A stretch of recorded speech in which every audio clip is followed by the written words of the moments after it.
Welcome to the Unraveling Achiever, the podcast for the person who's done everything right and is now questioning what that even means.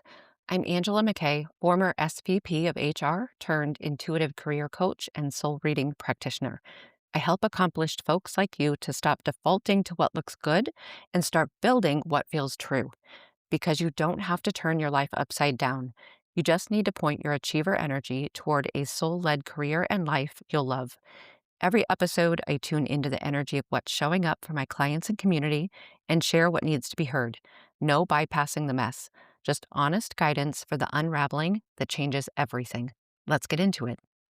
When I settled into meditation to receive the topic for this episode, the topic showed itself as your independence.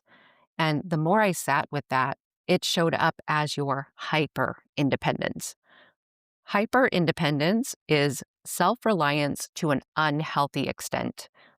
It's often present because you're wanting or needing to try to control your environment for many reasons. Maybe one is to avoid disappointment. But in any regard, this hyper independence might have you not asking for help, not trusting, over functioning, showing up in perfectionism, not delegating, and even isolating. And it can lead to burnout, stress, strain on your relationships, both professionally and personally, and emotional neglect of your own emotions. It's seen often in the world or the realm of high achievers. It's not uncommon that a high achiever has turned to hyper independence to get things done, to get them done well, and to get where they want to go. It's actually pretty common. So if this idea of hyper independence applies to you, you are so not alone.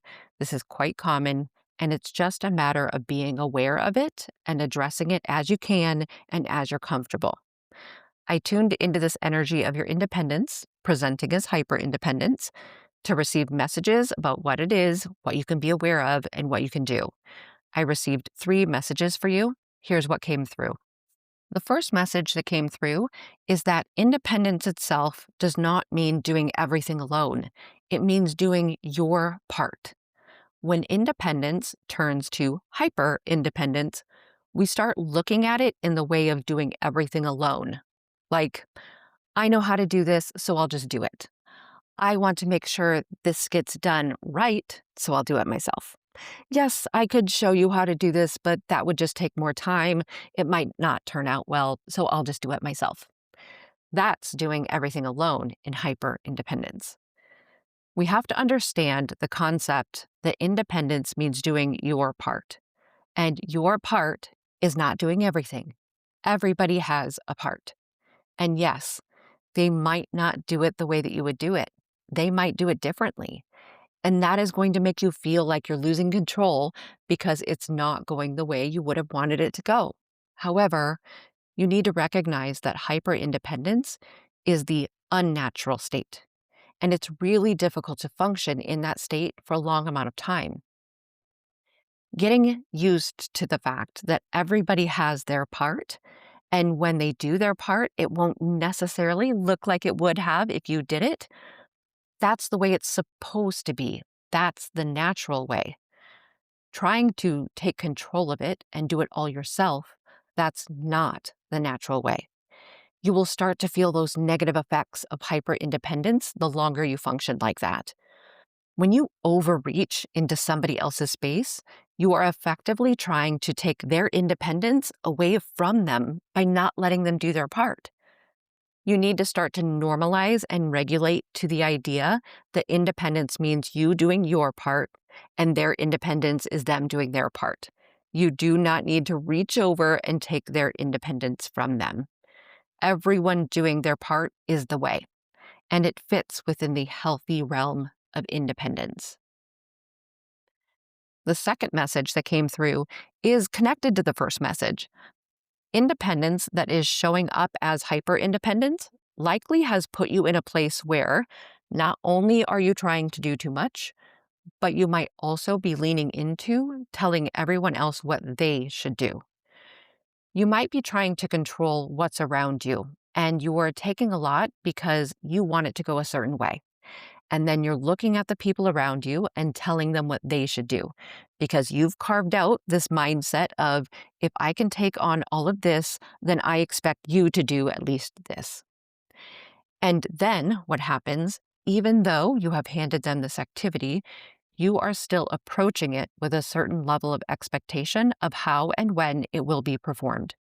So you're divvying up the tasks, you are setting the expectation, and you're just placing it on this person. Often, you're not expressing the expectation that you have, and you're not leaving room for discussion. You might have an expectation that somebody's going to do something this exact way, and then they don't do it that way. So then you're disappointed. Then you feel the need to take more on yourself. It probably would have helped if, when you did give somebody something, you told them what the expectation was.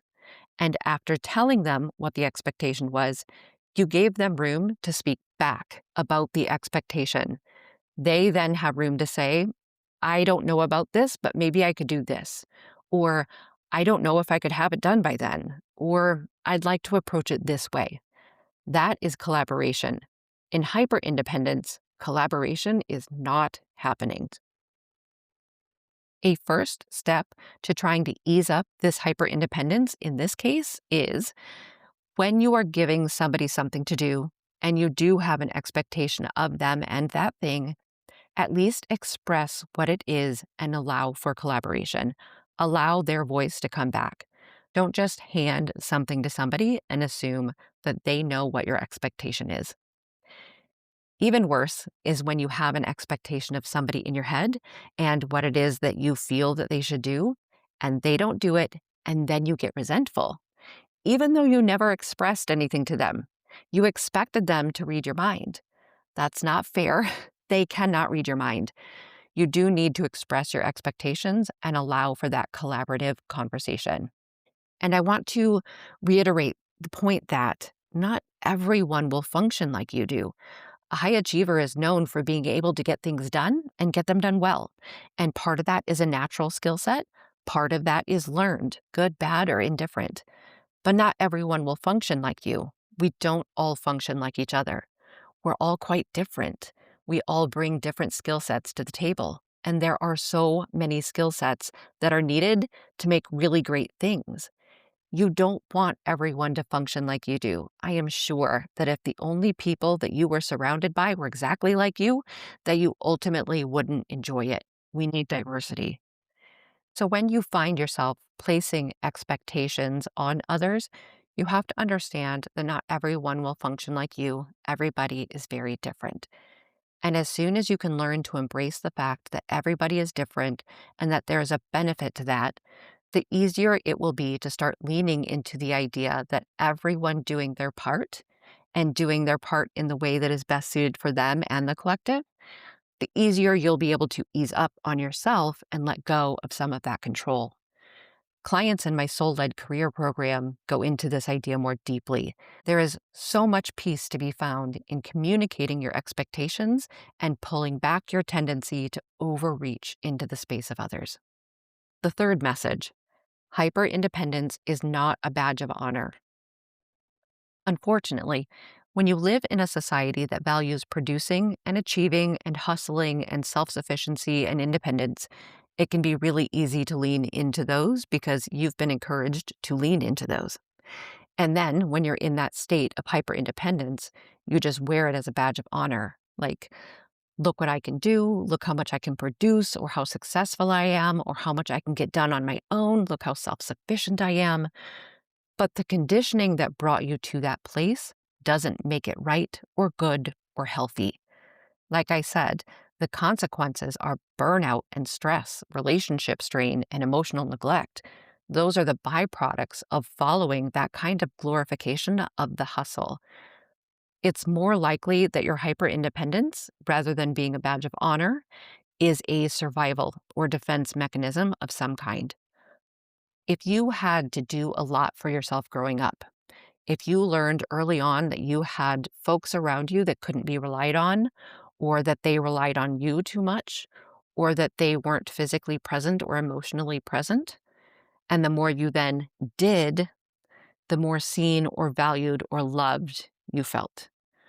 Or on the other side, if to have your needs met, you needed to meet them for yourself, you might find yourself leaning more into hyper independence. There's a lot in an upbringing that can cause someone to start leaning into habits like hyper independence. I wouldn't be able to sort those all out here, but maybe some of that resonates with your experience. There are a lot of things that can happen in your upbringing that cause you to lean into hyper independence and then, as a result, not let people in, not trusting that they can care for a situation, care for a project, care for a goal, the outcome, or care for you, because that wasn't your experience before. So, hyper independence is what you used to pick yourself up and get on with what you needed to get on with and move on. And ultimately, then you became emotionally disconnected. You find yourself in a place where you are emotionally disconnected from yourself. And with that, you're also emotionally disconnected from others. It's really just a state of protection. So rather than a badge of honor, it's something to become more self aware of so you can bring yourself into more healthy and aligned states. There are some things that stand out to me as I look at those three messages I received. I want to note some of the key signs that hyperindependence might be present for you, like you have a tough time asking for help and believe that you need to do everything yourself. There's likely mistrust because you believe that others are unreliable or that they'll disappoint you. You lean into perfectionism and overfunctioning and find it really difficult to delegate. I understand that it can be hard to break out of that state, but the longer you stay in it, the more it stakes its claim on you. It contributes to burnout and chronic stress. It causes strain on your relationship with yourself, and your personal and professional relationships. And it's a state of emotional disconnection where all of that disregarded emotion gets stuck in your body and doesn't process through. Take what serves you from the messages I delivered, and then also consider this. If you have trouble asking people for help, start small.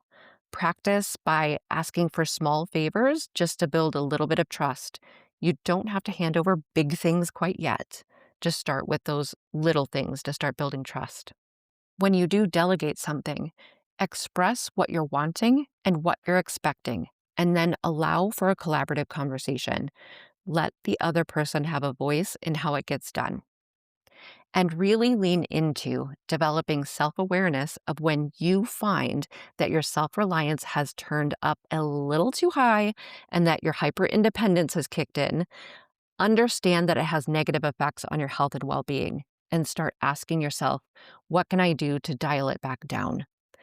Dial the hyper-independence down so you're just embracing the idea of independence, which is you in your personal power, in your personal sovereignty, doing your part and not the parts of everybody.